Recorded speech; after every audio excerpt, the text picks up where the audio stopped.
দেখেন না আজকে ঢাকা বিমান দুর্ঘটনা, উত্তরার কি হালাত, কিসের বাহাদুরি করেন। ছোট ছোট বাচ্চাগুলো কোচিং করতেছিল, কই মা কই সন্তান, কান্না, কেউ লাশের অস্তিত্বই পায় না, কেউ চেহারাও চিনে না।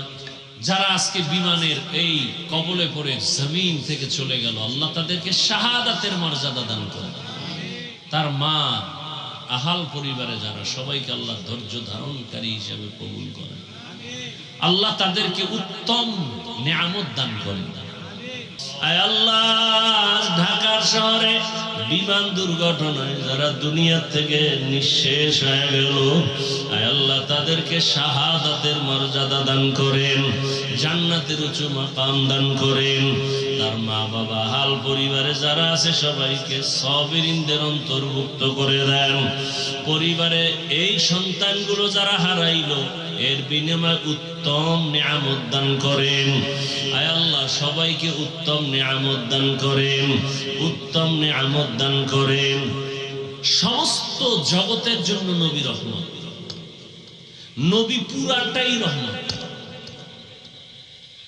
কেমন যেন জগৎ সমূহকে আল্লাহ রহমতের চাদর দিয়ে আবৃত করে দিলেন। কুদরতি আর প্র্যাকটিক্যাল রহমতের চাদর আমার রাসূল।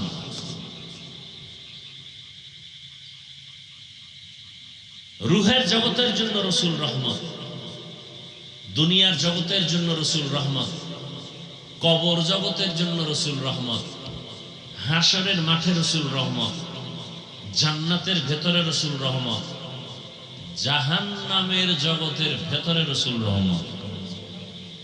জান্নাতের জন্য রহমত, জাহান্নামের জন্য রাসূল রহমত। এটা কেমন কথা? বুঝার জন্য সময় দিতে হবে, সময় লাগবে, যদিও আজ পারবো না। আমি শুধু এক জগতের জন্য 10-15 মিনিট কথা বলবো, শুধু দুনিয়ার জগতে, তাও এক সাইড নিয়ে। শুধু দুনিয়ার জগতের জন্য রাসূল কি রহমত? রাসূল দুনিয়ার জগতে নারীদের জন্য আলাদা রহমত, দুনিয়ার জগতে রাসূল পুরুষের জন্য আলাদা রহমত, দুনিয়ার জগতে রাসূল শিশুদের জন্য আলাদা রহমত, দুনিয়ার জগতে রাসূল মুমিনের জন্য আলাদা রহমত, দুনিয়ার জগতে রাসূল বেঈমানের জন্য আলাদা রহমত, দুনিয়ার জগতে রাসূল পশু পাখির জন্য আলাদা রহমত, দুনিয়ার জগতে রাসূল জঙ্গলের প্রাণীদের জন্য, উড়ন্ত পাখিদের জন্য, সমুদ্রের প্রাণীর জন্য নবী রহমত। সব আলাদা আলাদা রহমত। বৃদ্ধ বৃদ্ধা এর জন্য নবী রহমত।